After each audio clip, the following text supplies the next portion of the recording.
Hello, how are you guys doing? Welcome to the fourth and final program of our series on childhood and adult obesity. My name is Chip Dubara and I will be your host for today. The purpose of this series is to enhance communication between local experts on obesity, city officials, and community members. This project was made possible through the City of Columbia Public Communications Funding Program, and I'd like to thank the City of Columbia, the Columbia Communications Advisory Committee, the CAT staff, wonderful CAT staff actually, the wonderful CAT board, and all the fantastic CAT volunteers. Let's give them all a big hand, huh?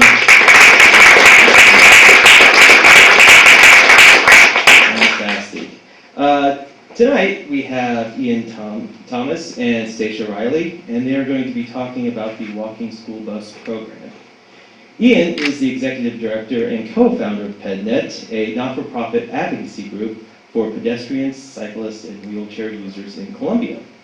PedNet was established in 2000 as a volunteer group. In 2003, Thomas started writing grants to fund staff for making education programs. He had a hand in developing many programs, including Bike, Walk, and Wheel Week, the Walking School Bus, Passport to Fitness, and Cycle Recycle. Thomas has an office in the museum, which is pretty cool. All right. I wish I had an office there. He lives with his wife Ellen, who's a local pediatrician, and he has 2 kids, and they bike everywhere. Also, they only have 1 car, all right? Because they bike everywhere. Stacia works at the Columbia-Boone County Department of Public Health and Human Services. She is a health educator, and she's been there for almost 10 years.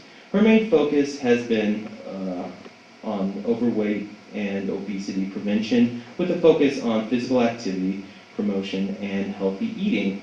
She and her husband, Mike, live in Columbia. PedNet and the Health Department have been a partnership that brings together public health and the community advocacy to address the obesity issue. So they're great people to have here on this final program. So, with that said, let's give a big hand and welcome Ian and Stacia.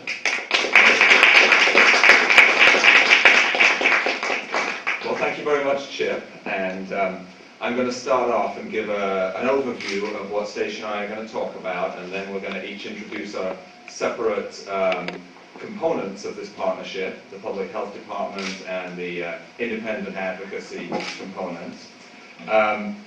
We will talk about some of the factors that affect walking to school, results of surveys of why children like to walk to school or don't, why parents like to let their children walk to school or not. And then we're going to go into describing some of the programs that we've implemented. They come in kind of 2 forms, one-day events where we'll try and organize a big celebration and get hundreds of kids walking to school all on one particular day. And then the ongoing Walking School Bus program. And I imagine that many of you have heard of the Walking School Bus program in Columbia.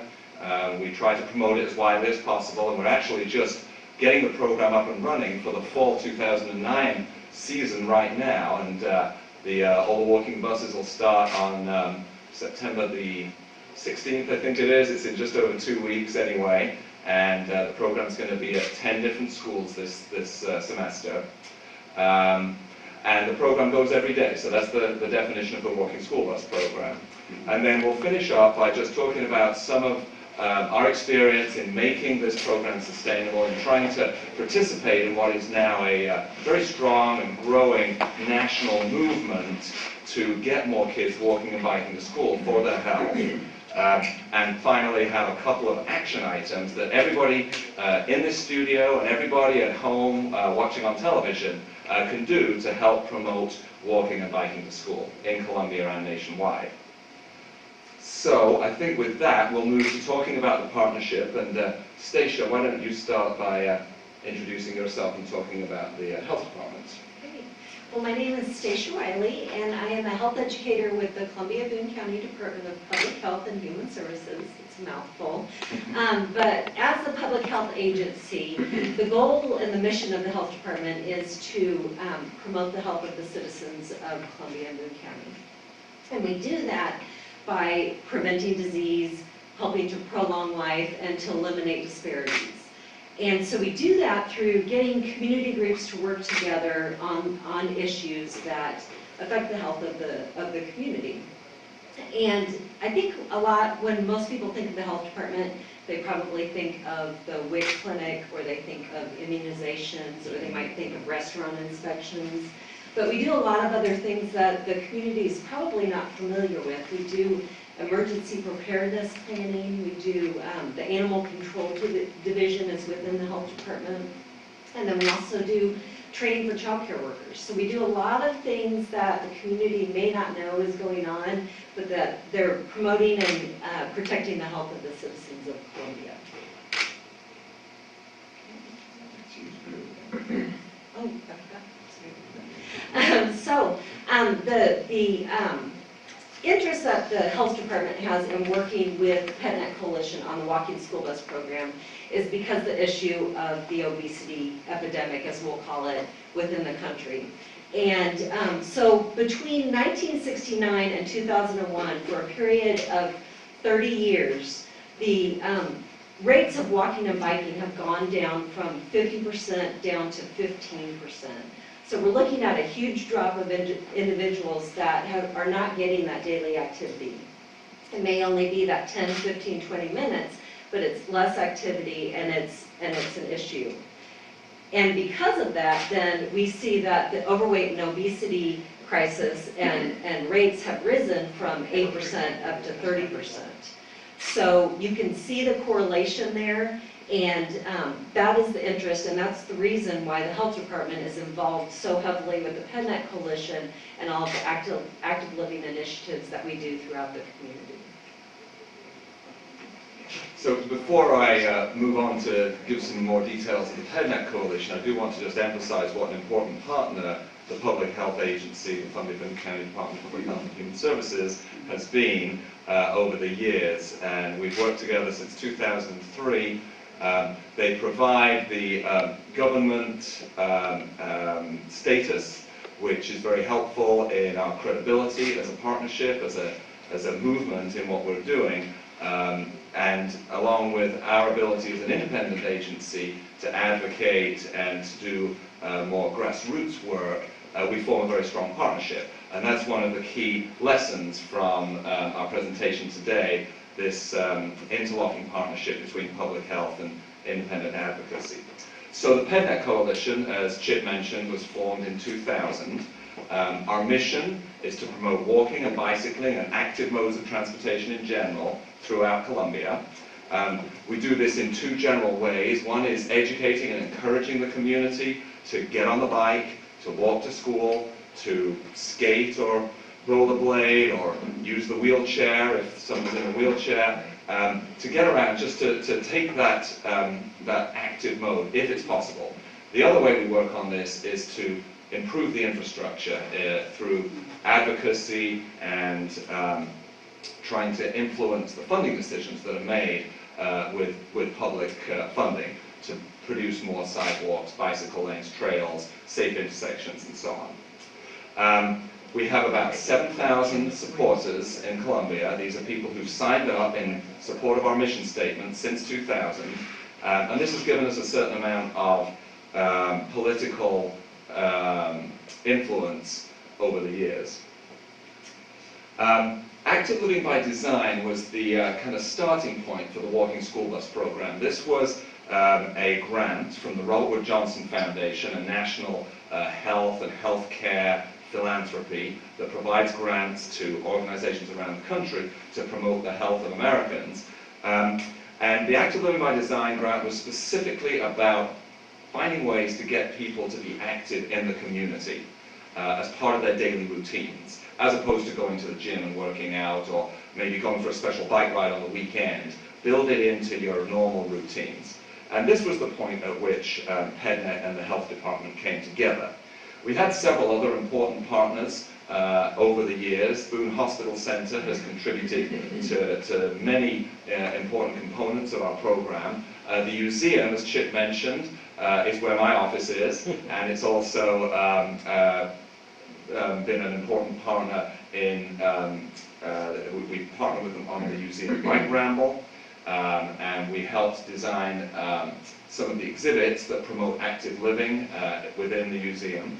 And the Columbia Public Schools has been another very important partner, without whom we would never have been able to get the walking school bus going to the level it is. And I'm going to give a quick preview of some information coming later to say that last spring, 435 children were registered to walk every day on the walking school bus program. We're just in the process right now of registering kids again, and we're hoping that there'll be more than 500 this fall. And we've seen steady growth ever since we started. The vision of our partnership, the Active Living Partnership, which is led by PedNet and the Health Department, but there are many other members as well, is an active, healthy and active community, especially among children, and the infrastructure that makes that routine physical activity easy, natural, just kind of the natural thing to do.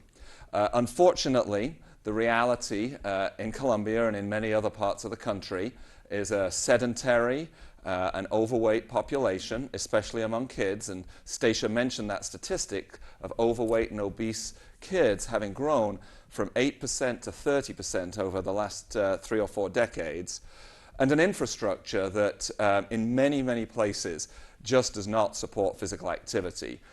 Wide, high-speed streets without sidewalks, designed only for motorized transportation. So the logic model of our partnership is to work in these 2 areas, promotion and education and policy and infrastructure. And I'm going to talk about the 2 separately and give some examples, starting with promotion and education. Safe routes to school is really another term for walking school bus. It's slightly more general, refers to the whole process of getting more kids walking and biking to school. And this has been really the main focus of PedNet and the main focus of the partnership between PedNet and the Health Department. But we work on other programs as well. Bicycle education, both for kids and adults, teaching people how to ride their bicycles safely on the streets and interacting with traffic. It's just not possible to build enough trails that cyclists can be separated from traffic and get all the way around town. So if people are going to become routine cyclists, riding their bikes for most of those 3-mile, 4-mile journeys that they're doing in a town the size of Columbia, they really do need to learn to ride correctly with traffic. We do an 8 or 9 hour course, both for kids and adults, at the end of which our graduates are very competent cyclists. They're extremely safe. They know how to relate to traffic and how to be safe on the streets.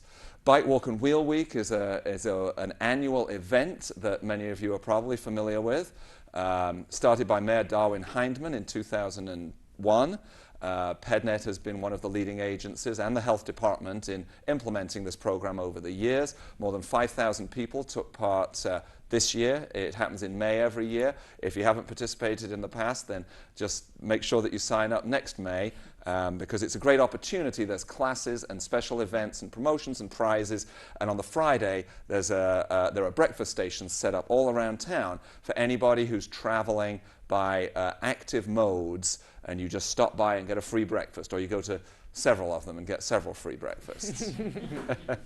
Cycle Recycle has been another very successful program. Members of the community donate used bicycles.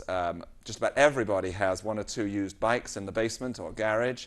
Either the kids have outgrown it or the adult went on to buy a new bike. And this is a way that we can take those used bicycles, we can repair them and clean them up with volunteer labor, and then we give them back out to the community, specifically in low-income parts of town where the kids are not going to get a bike for Christmas, where a father may really need a bike to get across town to take another job when they don't have a car. And we lead group rides around town under various different formats, short ones for families, longer ones for more serious cyclists.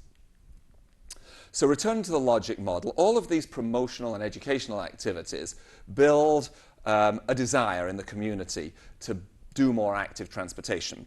And what this does is creates an advocacy base. So as we've been implementing the programs, more and more people have been signing up as PedNet members. More and more people have been getting to understand the goal to create this active, healthy and active community. And they've become active in policy advocacy, in asking our policymakers and our city staff to make the kind of changes that are going to make active transportation easier and more pleasant. So talking about this side of it, this more kind of advocacy side, the public outreach that PedNet has performed over all of our years, 9 years now, has built up our membership list of about 7,000 people, and they provide strong political support. When there's an important public hearing at a city council meeting or a planning and zoning meeting, it's possible to mobilize large numbers of people to come down and speak in favor of a particular issue. And this has happened several times just in recent months over the harassment of a bicyclist ordinance.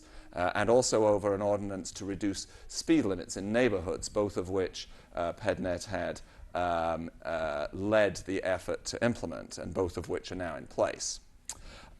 One of the best-known policy advocacy campaigns was known as the Street Design Standards Campaign, and this took place between about 2001 and 2004, when advocates worked to change the rules by which traffic engineers in Columbia designed new streets to ensure that sidewalks were in place, that the sidewalks were wide enough for people to walk on, to make sure that bicycle lanes or wide travel lanes that accommodated cyclists were built automatically into new streets. And this was a 3-year campaign with a successful outcome. And I don't know if any of you remember the Dark Owl cartoon after that new policy passed, but it's always nice to kind of get on the editorial page of the newspaper, and shows that this was an important community issue. Another example, in 2005, the city, the citizens approved a $3.5 million sales tax increase over it was an 1/8 of a cent on the dollar over a 10-year period, generating $3.5 million that would be put into sidewalks around schools specifically. And that was another campaign that PedNet worked for in order to create that safer and pleasanter environment for active transportation. And then finally, through all of these efforts, Columbia became known as one of the most activist and active communities in America in the area of promoting physical activity and active transportation. And that was undoubtedly one of the reasons that Columbia was selected to be one of just 4 communities to receive a $22 million federal non-motorized transportation pilot program grant, the program for which is now known as Get About Columbia here in Columbia. And a lot of people are confused about the difference between PedNet and Get About Columbia. So the short story, I've explained who PedNet are. That's an independent nonprofit organization.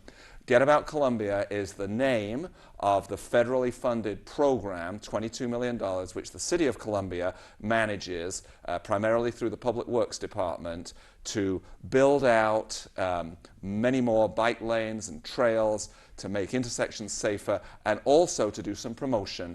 And in fact, PedNet has a subcontract from the city to do some of that promotion and education work. So I think at that point I'm going to take a rest, and I'm going to hand back to Stacia. Okay, so as Ian said, in 2003, when we received the Robert Wood Johnson grant, the Active Living by Design grant, one of the first things we wanted to do was find out from community citizens, specifically parents and children, what was motivating them or not motivating them to walk to school. So we partnered up with the Columbia Public School System, and we did a randomized survey of almost 400 families that were going to the schools. We did personal interviews with the children, and then we did a mail-out survey to their parents. And what we found out, or what we wanted to find out, was their current levels of physical activity. We wanted to find out what their motivators and barriers were to walking to school. And we also wanted to see what media usage they were, what television stations they were watching, what radio stations they were listening to, etc., so that we would know where to target our messages. And then, as you can see here, we use that information to then design specific messages to families and kids, and to get that information out in the appropriate places. So as far as the results for the parents, the top reasons why parents like to walk their child to school or have their child walk to school, the number one reason was health. And then we had quality of time with kids, role modeling a healthy behavior, and then the convenience. And then their top reasons why the parents told us that they drove their children to school was that the distance was too great.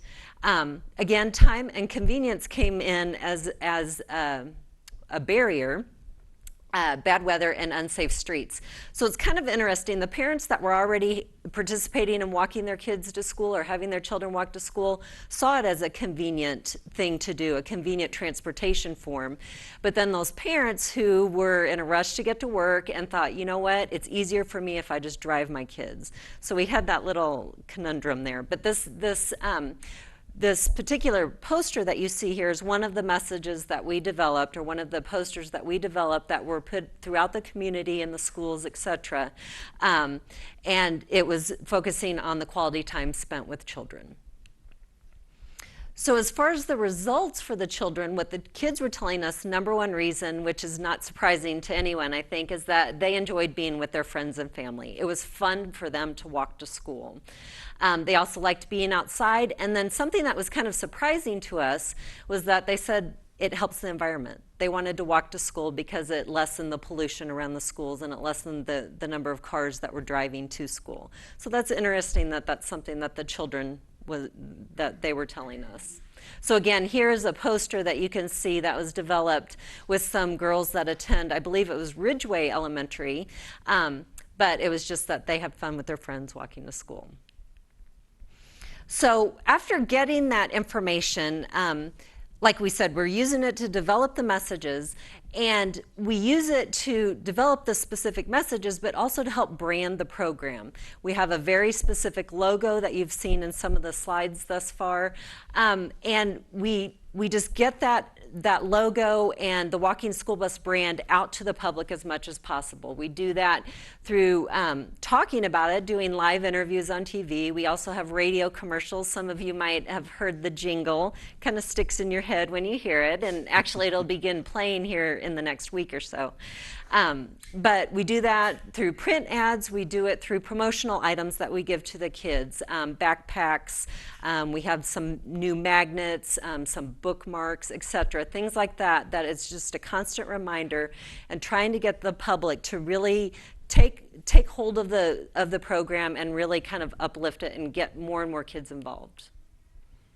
Okay, so at this point I'll turn it, no, I'm actually going to continue talking here. So the walk, when we first started again back in 2003, after we were, actually at the same time we were trying to gather the information from the parents and the kids, we were also wanting to set up special walk to school day events, just one-day events to help build the awareness of walking to school and to get parents, kids, school staff excited about the idea of doing so again. So the other side note of doing those one-day events was that we wanted to promote the benefits of walking, because most of us my age and older walked to school, and it was just something that we did, and we were trying to get that culture back up again and get people thinking of it as something they just do. So looking at the benefits of walking to school, of course you have improved health and fitness. Again, even if it's only 10 minutes that you're doing that physical activity, that may be 10 minutes that those kids or those parents or those adult volunteers were not getting prior to participating in the program. We've had many reports from school principals and school staff that the kids that are walking to school, that are participating in the program, they're better focused in class, they have better behavior, they're more ready to learn when they get to the classroom. Of course, again, less traffic congestion and air pollution around the schools. The more kids we have walking and biking in the school, the less cars there are and the less pollution there is. Again, walking to school, and specifically when we get into talking more about the daily program, but the leaders and the students have specific rules that they have to follow. And it's not just the rules of the program, but it's just general pedestrian safety rules that they are being taught as they're walking to school. And then, of course, the social opportunity for the kids, but also for the adults that are participating in the program. So on these special Walk to School Day events, we do them twice a year. We do one in the fall in conjunction with International Walk to School Day, which we'll give you a little more information on later, but it's October 8th this year. And then we do another one in the spring in conjunction with Bike Walk to Will Week. And on these one-day events, we try and get all of the elementary schools in Columbia involved in some manner. We ask them to, if they can't do an actual walk to school event, to at least get the kids out walking on the track or someplace around the school just to get them active. But we do a lot of promotion for these events. Again, these are awareness builders. These are trying to get information to the kids and parents on the benefits of walking to school and getting them excited. So in this particular slide, you can see Jill Bacon, who is one half of a jingle writing team that we have utilized throughout town. They've written a lot of jingles for us on the various programs that we do, and a lot of them are really well known. I think Ian often has kids come up to him singing some of the jingles to him. But so we've utilized them in the past to go in and kind of pump the kids up at a school get together that they have, get them excited. We've also had the owners of the local skating rink come in and get the kids excited about just being active by roller skating or whatever it may be. So we pump up the kids, and then on that particular day, we will set up a staging post that can be utilized by one school or several schools. In this particular slide, this is a picture of the Arc. And at the Arc, we usually have, I believe it's West Boulevard Elementary, Columbia Catholic, and Russell Elementary. They all meet there. It's a staging post. It's where the parents can drop off the kids. There's staff from the schools. There's volunteers from PedNet and other agencies throughout town that meet the kids there. And they then take off in huge groups walking to school. And as Ian, I think, mentioned earlier, we've had 200 kids or more walking to school from one particular school for one of these special Walk to School Day events. So it's a really neat atmosphere. Again, on those special Walk to School Day events, the whole purpose of them is for the kids to have fun and get excited about walking to school. So we often have guest walkers. In the top photo, you can see Marshall the Maverick, who was the mascot for our baseball team that we had for a while. And then, of course, Mayor Hyman, who has always supported our efforts and is always willing to go out and help us whenever he can. So during these events, and once we get the kids to school, we do track their participation. We ask them, I think we ask them for how far did they walk to school, and some other information, but we have used that information before in grants that we write just to help give us some information, some local information that will help us get future funding for the program. And then we also provide a healthy snack at the end. It's kind of that's going along with the whole special theme of the morning, and we usually do some fruit slices of some nature and a drink, water or cocoa in the colder months. So it's just fun. And then the result that you get, of course, is the happy children. And one quick side note that I wanted to mention to you, on the first time we did one of these special Walk to School Day events was in January, and it was the absolute coldest day of the year. It was, I think it was close to 0, and we were doing this at Grant Elementary at the time, and we thought no one's showing up. This is going to be a bust. We've planned all this. And we had over 200 kids that day, and it was unbelievable. We met down at the old Office Depot, and it was just a really, really neat event, and the kids loved it. So, okay, I think at this point I'll turn it over to Ian, and he'll talk more about the daily program. Right, and I think we're going to cue a video now. I'll quickly introduce it. This is a short video that is running as an exhibit at the museum right now, which was produced by PedNet and the museum together to explain how the walking school bus works, to answer the kind of questions that kids and adults have if they don't know what it is, and to encourage people to sign up for it. So I think if we can cue that video. This was the one we were doing. Yeah, they're going to do it. Oh, okay. They changed them. Just climb aboard our walking bus. If you want to be in the walking school bus, you have to register with PedNet.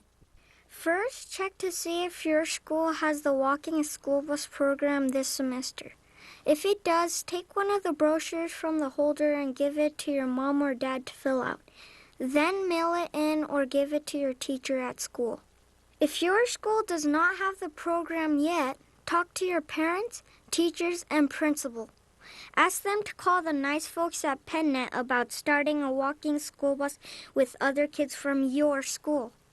And every year on International Walk to School Day in October and Bike, Walk, and Wheel Week in May, PedNet sponsors walk to school events that are really easy for any school to take part in. If that doesn't work, just ask your mom or dad to walk you to school sometimes. Or ask your friend's mom and dad. One way or another, you'll find a way to walk to school.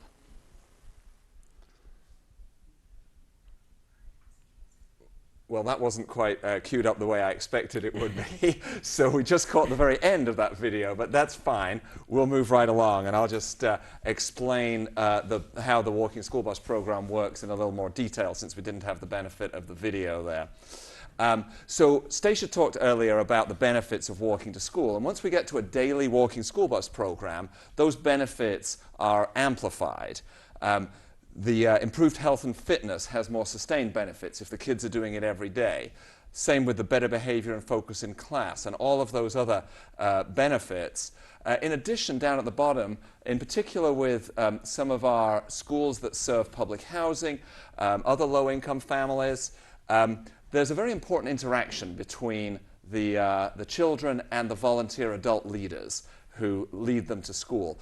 We use a lot of college students as volunteers, and there's been some really important relationships there between those kids who maybe don't have anybody at home that's very available to talk about the school day and that kind of thing. And also having the walking school bus running every day, and especially with the yellow t-shirts, creates a great deal of visibility in the community, which helps with self-promotion. The evolution of our program, as Stacia said, we started in 2003 with Walk to School Days. The first pilot program was in 2005, just 4 routes, basically 4 parents at one each at 4 different schools, pulled together their own kids and a few friends and ran this program for about 6 weeks in the spring. Everybody had a really good time, and we all decided to expand it, and we found more families and more schools that wanted to participate. The program has continued to grow until, as I mentioned, this spring, about 435 kids were registered and walking every day, or at least 3 or 4 days a week. There are different aspects to the program. We have to advertise it, and we have to register children. That's what's going on right now. And we do that through back-to-school nights, through brochures going home in school newsletters, through word of mouth, through the PedNet website. And we have a couple of great student interns from MU who are working hard on promoting the program right now. I'll give you the list of schools where the program is in a little bit, but if you have elementary school children then, that are attending one of those schools, then please, if at all possible, get them signed up. And even if you live a long way from school, we can arrange a staging post that can operate every day where you could drop your children and they could get that 1-mile walk to school. The other side of the Walking School Bus program is recruiting and training volunteer leaders. And we have quite a few parents of kids who are regular leaders who walk 1 or 2 days a week with their children and with the other children from the neighborhood. And some of the routes are entirely parent-led. But we wouldn't be able to manage the program without our tremendous student volunteers. And last Last school year, we had 120 undergraduate students who volunteered for the program, each of them walking 2 or 3 days a week. I do want to give a call out to Margie Tonnes, who is pictured in the front of that picture there, walking with the kids. She's been our walking school bus coordinator for the last 4 years and has done a tremendous job of expanding the program, and in particular engaging the university and the health programs at the university where the students who serve as our volunteer leaders come from. And interesting that some of them get class credit or have to perform a community service project, and the walking school bus, they're volunteering their counts. So we're going to go to another video now to illustrate the role of the volunteer leader. This is a great story of a mom who became a walking school bus leader specifically so that she could be with her child walking to school, and also to help with her own weight management efforts.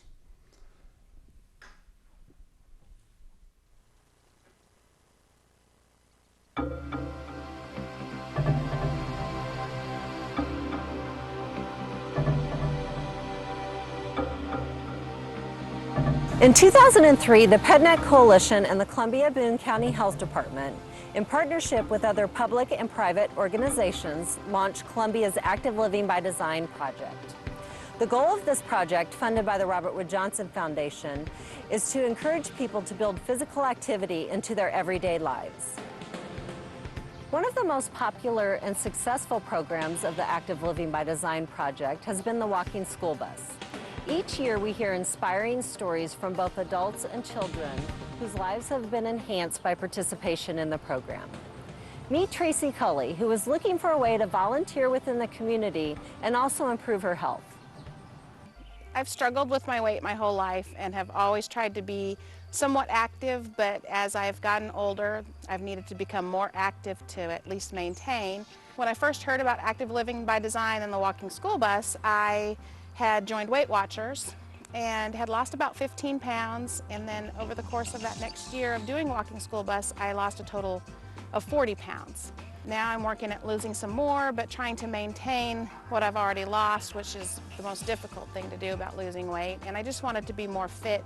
I heard about the walking school bus through the school newsletter, and I thought, well, what a great idea. Those kids will be counting on me. I will have to walk every day.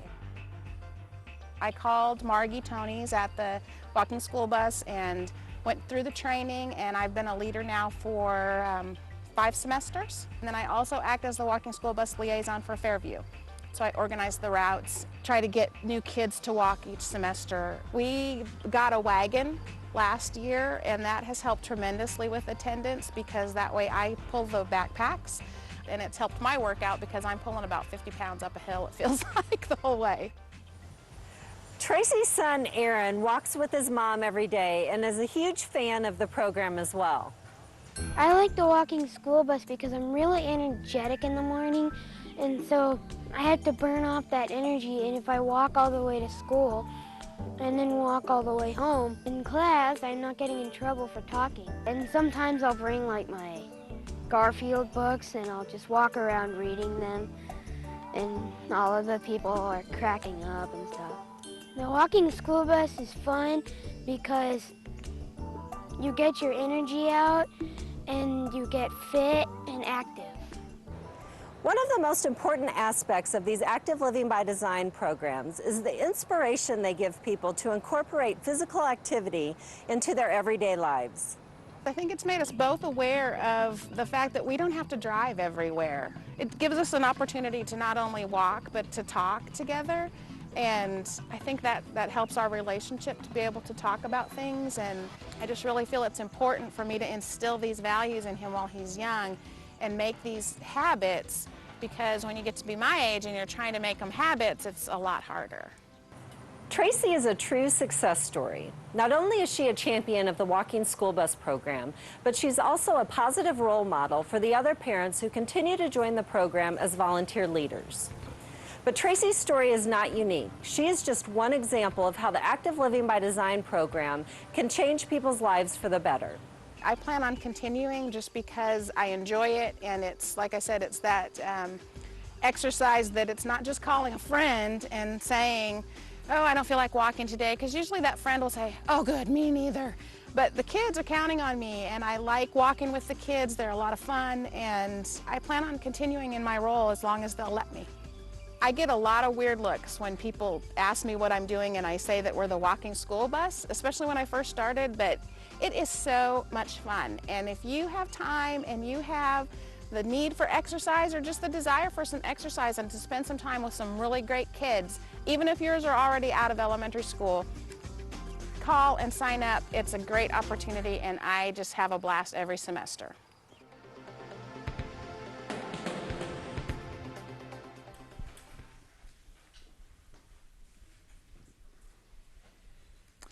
So I will have registration forms for anybody here who wants to sign up as a Walking School Bus volunteer leader right after this, this program. So we're just going to finish up now by making a few comments on our efforts to make the Walking School Bus and the general movement to get more kids walking and biking to school more sustainable, to get more kids doing it, to really create a transformation in the way kids are getting to school for all of the positive reasons that we've already talked about. Obviously, funding is important for this kind of work. PedNet and the Health Department have both been fortunate to receive a number of grants from different agencies. The Robert Wood Johnson Foundation got us going back in 2003, and the Missouri Foundation for Health, based in St. Louis, has funded our walking school bus work and the social marketing work that Stacia has done with the Health Department over several years as well. More recently, with the federal money coming in for the Get About Columbia project, the Walking School Bus has been a part of that funding as well, and we're very grateful to all of those funders. The Federal Highway Administration is the federal agency that's responsible both for the non-motorized program, which is what Get About Columbia is, but also for another national funding program called Safe Routes to School, and that's the kind of true definition of that term. And that's a federal program. $600 million went out to all 50 states, to the Departments of Transportation in those states, to promote kids walking and biking, and also to do the infrastructure improvements, traffic calming and sidewalks and so on around schools to make it safe enough for kids to walk to school. So the National Center for Safe Routes to School is a national resource that's part of that program, and the Safe Routes to School National Partnership is more of a private advocacy organization at the national level pushing for more kids to walk to school. All of these organizations are available, under Google. They've got some great information. But by becoming more aware of these issues, you can help support an important movement. Another thing that PedNet and the Health Department are doing is training other communities and sometimes individual schools or school districts how to get walking school buses going in their area. For example, just last week, Margie Tonis and I were in Tacoma, Washington, where the school district is cutting $1 million from its transportation budget this year and withdrawing bus service to about 3,000 kids at 15 different elementary schools who live pretty close to school but had always been used to getting bus service. Well, they wanted something to be able to offer those parents in place of the bus service. So they asked us to come in and give our experiences and do a training on getting a walking school bus program going. So we did that actually just a few days ago. And we're going to continue working with them, and hopefully they'll get some good walking school buses going at those 15 schools in Tacoma. So the final message, which we always emphasize, is that it's important to have fun, whether you're one of the volunteer leaders, or one of the kids, or one of the organizers, or the grant writer, any of that. It is a fun thing to do, and the kids certainly have the most fun of all. We have a couple of quotes here. I'm going to just key on to the one at the bottom because we've used it as a catchphrase for the program over several years. Price Phillips, I think he's more like age 9 or 10 now, but back then he said, "I really love the walking school bus. It's like recess before school."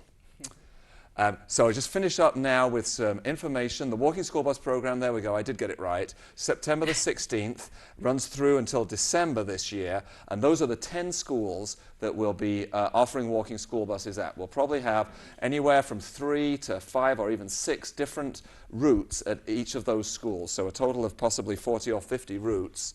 And International Walk to School Day is going to be Wednesday, October the 7th, and we're hoping that all of the schools in the public elementary system and also private schools will be participating in that day. Anything that you can do to promote these events will certainly help.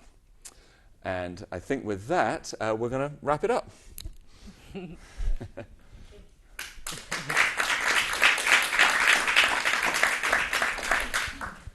We are now going to open up for questions for the audience here in the studio and also at home. If you are wanting to call in with a question for either Ian or Stacia, please call the number on the bottom of the screen and it'll come right to the studio and you can be live on TV asking a question about walking school bus, PedNet, the health department, all kinds of crazy stuff, right? So at this point, please, questions, come on up and just speak into the microphone, okay?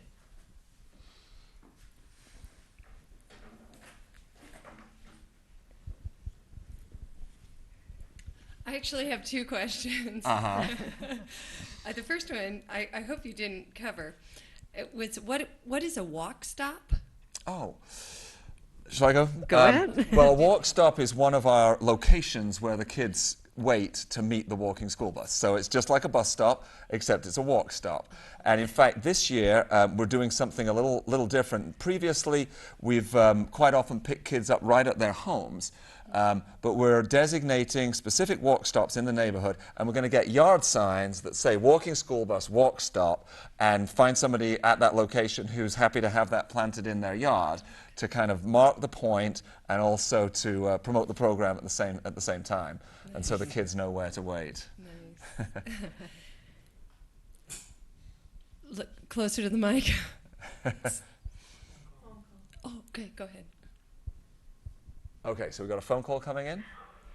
Yeah, I just had a question about the walking school bus. I was wondering if you could participate even if you don't have a school kid in the school district? You can participate as a volunteer leader if you like. Or do you mean can your child participate at a school that's outside Columbia? She can't hear me. She can't hear me. Oh. Well, if your child attends a school outside Columbia, then we're not running a program there, but I would encourage you to get together with other parents that live in your neighborhood and set up your own walking school bus. It doesn't have to be an official thing. Most walking school buses, including ours, started off really as a very unofficial, just a group of parents getting together, or somebody from a health promotion organization, something like that, to get it together, and it can be very informal. So absolutely, you can start a walking school bus at other schools. So do we have any more questions? I'm wondering, you said there's about 435 students that participate in the program. How many students are there roughly that are within walking range that would be candidates for the program, would you guess? I think we did figure that out at one point. Yeah. I want to say just roughly, I think at Grant Elementary we estimated about 100 kids. Okay. Is that right? I think that's about right. I think school zones have got quite big now, and the typical school has got quite big compared with the sort of neighborhood school model where a school might only accommodate 100, 150 kids. Now you get some mega schools, even at the elementary level, of 400, 500, 700, even 900. Maybe that's a little more than the highest in Columbia. What that does, of course, is mean that the average distance is greater, and that works against kids walking to school. So I think on the average in Columbia, about 1/3, and that would be consistent with what you said, 100, there's about 300 kids at Grant. What we did do early on, and we should probably do again, is survey the kids that live within the mile radius, and of course they in Columbia don't get the school bus service, to find out how many of them were actually walking. And back then in 2003 it was only about 20% of those kids living within a mile. 80% were being driven by their parents. So one of the main goals of the walking school bus program was to kind of increase that percentage from 20 up to 40 or 50 and higher, so that the kids that were living close enough to walk actually are walking. Of course, sometimes there are issues of safety and crossing busy streets, and again, we hope that the walking school bus leader can give parents the confidence to let their kids walk on the walking school bus. And the other question I had was, do you have parent, student, or school administration resistance to the program that you have to deal with? Absolutely not. Actually, the Columbia Public Schools has been a tremendous supporter of the program, and actually just over the past year, PedNet has become a Partners in Education with the Physical Education Department of the and school Physical district. Education and Health Department Yeah. across the district. Yeah, now some communities do, absolutely. One of the biggest barriers to getting these programs implemented is a fear of liability. And school districts are very concerned that if they encourage kids to walk to school, then a kid gets injured, then there'll be a big lawsuit. In fact, there's very good legal research now to show that that is a completely unfounded fear. There's really no basis for it. It's based in some sort of misinterpretation of previous cases. And one of the things we're trying to do in the National Safe Routes to School movement is get that information out there so that school districts, not Columbia, because Columbia has been very supportive, but in other parts of the country are more supportive of these efforts. Thank you. Thank you. We have another question coming in from I Love New York. Hi. I don't know if you already mentioned this, but how many children per volunteer do you have? Is there like a certain number that they can go? We usually aim for 5 to 10 per volunteer, but it depends sometimes depending upon the particular route. And we just ask that the volunteers get to know their kids, and then they can kind of decide whether they need to have another volunteer with them or if they think that they can handle the number that they have. Yeah, pretty much if it gets to 10 or above, we'll assign a second leader to that route to walk every day. It does depend on the routes, and it also depends on the kids sometimes. Some kids, like the little boy in the video, have a lot of energy to get out, and that means they're kind of all over the place on the walk to school, so they take a bit more management. Thank you. Well, thank you for the question.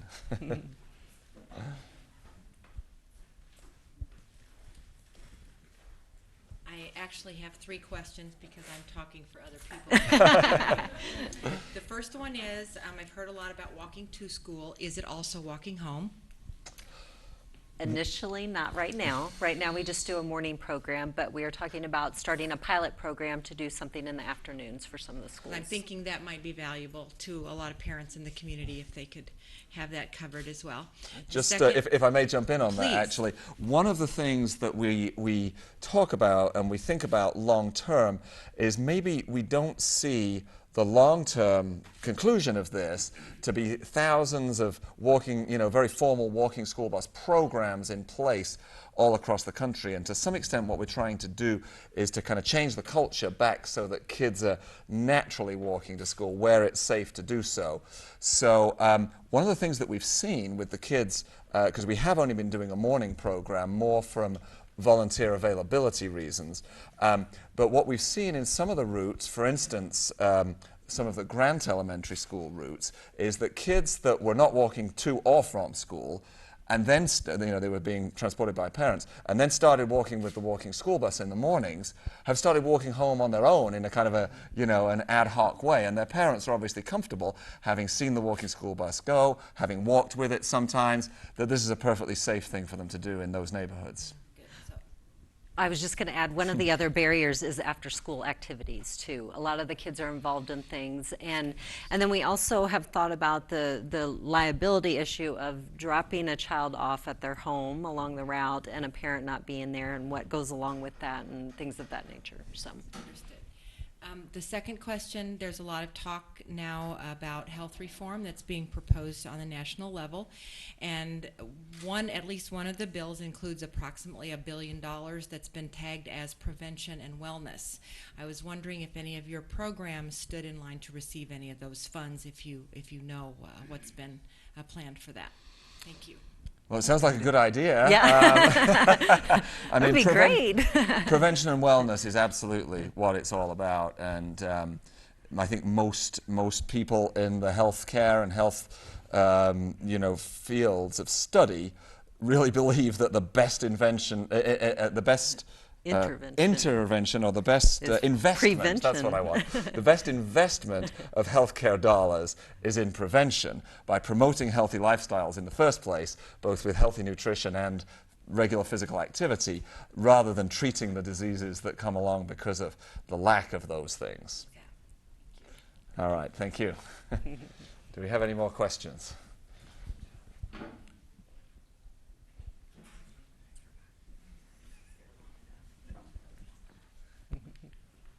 Well, great. Thanks, everybody. Let's give Ian and Stacia a hand one more time, huh?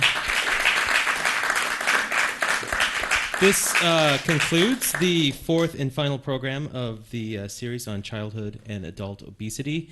This program will continue to run on CAT for this month, so you people who are here in the studio, you can watch it again. You know? So this is great. Once again, I would like to thank the City of Columbia, the Public Communications Advisory Committee, the staff, the CAT staff, the CAT board, and all the wonderful CAT volunteers. That's great. I'd also like to thank Dr. Mara Arghetti. So let's give everyone a hand, huh? This is great. I would also like to mention that, for those of you watching live and you in the audience, that tomorrow night is the CAT relaunch party celebration at Tonic on 9th Street at 7 p.m. All proceeds will go to CAT Television, and I believe it's an all-age thing, so come on out and have a good time with us. I'll be there, that's for sure. So thank you, Ian. Thank you, Stacia. Thank you, everyone at home. Have a good night.